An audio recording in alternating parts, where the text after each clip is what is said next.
Hello everyone, good morning সবাইকে। কেমন আছো বন্ধুরা? আশা করব অনেক ভালো আছো। আমরাও কিন্তু অনেক ভালো আছি। আজ রিম্পা চন্দনার রান্নাঘরে কিন্তু আবারও চলে এসেছি তোমাদের সঙ্গে দারুণ একটি রেসিপি নিয়ে হাজির হয়েছি। মুচমুচে কিন্তু আজকে নিয়ে এসেছি বড়ার রেসিপি। কলকাতায় ঠেলাগাড়িতে যে মুচমুচে বড়া বিক্রি হয় সেই বড়ার রেসিপি নিয়েই কিন্তু চলে এসেছি। শুধু কলকাতা না, আমাদের এখানেও কিন্তু বিক্রি হয়। এই ডালের বড়া কিন্তু ঠোঙায় করেই বিক্রি হয়, আর সেটাই কিন্তু আজকে তোমাদের সঙ্গে শেয়ার করছি। তাহলে চলো বন্ধুরা, রেসিপিটা একদম স্কিপ করো না, পুরোটা দেখার জন্য অনুরোধ রইল। সত্যি বলতে এই মুচমুচে বড়া খেতে কিন্তু দারুণ লাগে। তাহলে চলো, আর কিন্তু বেশি কথা বললাম না, তোমরা কিন্তু ভিডিওটা পুরোটা দেখো, তার জন্য কিন্তু অনেক অনুরোধ রইল। তো ভিডিওটা শুরু করা যাক। আর এই মুচমুচে বড়া বানানোর জন্য কিন্তু আমরা এখানে নিয়েছি 100 ছোলার ডাল। 7 থেকে 8 ঘন্টা কিন্তু ভিজিয়ে রাখ। তো 7 থেকে 8 ঘন্টা আমরা ছোলা আর মুগ ডালটা কিন্তু আমরা ভিজিয়ে রেখে দেব। তো 7 থেকে 8 ঘন্টা বাদে কিন্তু আবারও আমরা ফিরে এসেছি। ডালটা দেখো পুরো ভিজে গেছে। এবার কিন্তু আমরা একটি ব্লেন্ডারের মধ্যে দিয়ে দেব ডালগুলিকে, আর সঙ্গে দেব 2 থেকে 3 টুকরো আদা, আর 2টো কাঁচা লঙ্কা দেব আমরা। কাঁচা লঙ্কাটাকে ফাটিয়ে দেব, দিয়ে কিন্তু আমরা খুব সুন্দরভাবে কিন্তু একটি ব্লেন্ড করে নেব এটাকে। তো দেখো আমরা কিন্তু এবার ব্লেন্ড করে নেব। এবার একটি পাত্রে কিন্তু আমরা নিয়ে নেব।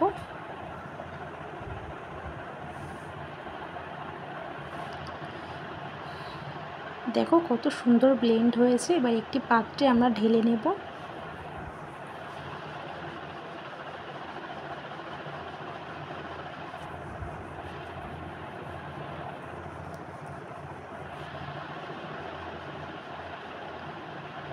তো এবার কিন্তু আমরা এর মধ্যে দিয়ে দেব স্বাদ মতন লবণ, হাফ চামচ মতন কিন্তু আমরা এখানে চিনি দেব, আর হাফ চামচ মতন চাট মশলা, আর হাফ চামচ মতন লঙ্কা গুঁড়ো, আর সামান্য বেকিং সোডা দিয়ে, সামান্য হলুদ দিয়ে কিন্তু আমরা মেখে নেব।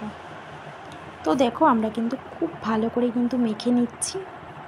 আর এটাকে কিন্তু সুন্দর করে কিন্তু ফেটিয়ে নিতে হবে, শুধু মাখলে কিন্তু হবে না। যতটা ভালো করে ফেটানো যাবে বড়াটাও কিন্তু ততটাই ভালো হবে। তো এই ফেটানোটাই কিন্তু মেইন, ফেটানোর উপরেই কিন্তু নির্ভর করে বড়াটা কেমন হবে। তো আমরা হাতের সাহায্যে খুব ভালো করে কিন্তু ফেটিয়ে নিচ্ছি। তাহলে কি হবে, বড়ার ভেতরটা নরম হবে আর উপরটা কিন্তু মুচমুচে হবে। তো খুব সুন্দরভাবে আমরা ফেটিয়ে নিয়েছি।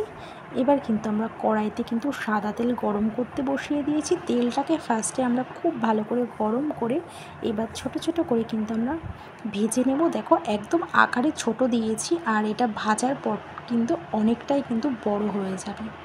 একদম ছোট ছোট দিয়েছি। তো এইভাবে কিন্তু বড়াগুলিকে আমরা ভেজে নেব।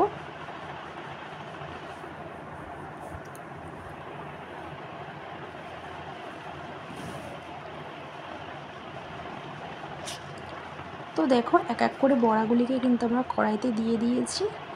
এবার এক পিঠ হয়ে গেলে কিন্তু বড়াগুলিকে একটু উল্টে দিতে হবে। সত্যি বলতে এই বড়াগুলি খেতে কিন্তু দুর্দান্ত লাগে। কলকাতায় ঠেলাগাড়িতে কিন্তু এই বড়াগুলি কিন্তু বিক্রি হয়। সত্যি বলতে অসাধারণ লাগে খেতে, আর আমাদের এখানেও বিক্রি হয়। তো দেখো এক পিঠ কিন্তু হয়ে গেছে, এবার কিন্তু একটু উল্টে দিচ্ছি। আর এই বড়াগুলিকে কিন্তু আমরা বেশ লাল লাল করেই কিন্তু ভেজে নেব।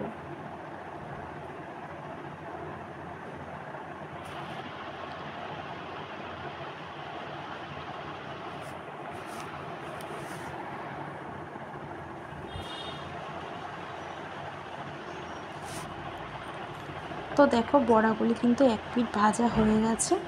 এবার বড়াগুলিকে উল্টে দিচ্ছি আর এক পিঠ ভাজার জন্য। এইভাবেই উল্টে পাল্টে বড়াগুলিকে কিন্তু আমরা ভেজে নেব। তো তৈরি হয়ে গেছে, লাল লাল হয়েছে বড়াগুলি, আর বেশ মুচমুচে হয়েছে। এবার কিন্তু আমরা একটি পাত্রে কিন্তু বড়াগুলিকে কিন্তু নামিয়ে নিয়েছি। আর ওপর থেকে কিন্তু আমরা একটু বিট লবণ ছড়িয়ে দিয়েছি। আর এটাকে কিন্তু সস বা চাটনির সঙ্গে কিন্তু পরিবেশন করলে খুব ভালো লাগবে। তো বন্ধুরা, আজকে এই রেসিপিটা কিন্তু একদম তৈরি হয়ে গেছে, ডালের বড়ার রেসিপিটা। এবার কিন্তু আমরা গরম গরম কিন্তু এটাকে আমরা টমেটো সসের সঙ্গে কিন্তু পরিবেশন করব। খেতে কিন্তু দারুণ লাগবে। আর সামান্য একটু উপর থেকে আমরা লঙ্কার গুঁড়ো ছড়িয়ে দিয়েছিলাম। তো বন্ধুরা, কেমন লাগলো আজকে আমাদের এই কলকাতার ঠেলা গাড়িতে যেই বড়া বিক্রি হয় সেই বড়ার রেসিপিটা কেমন লাগলো? যদি ভালো লেগে থাকে অবশ্যই একটি কমেন্ট করে কিন্তু জানিও। তো বন্ধুরা, আজ এই পর্যন্তই, আবার দেখা হবে নেক্সট ভিডিওতে।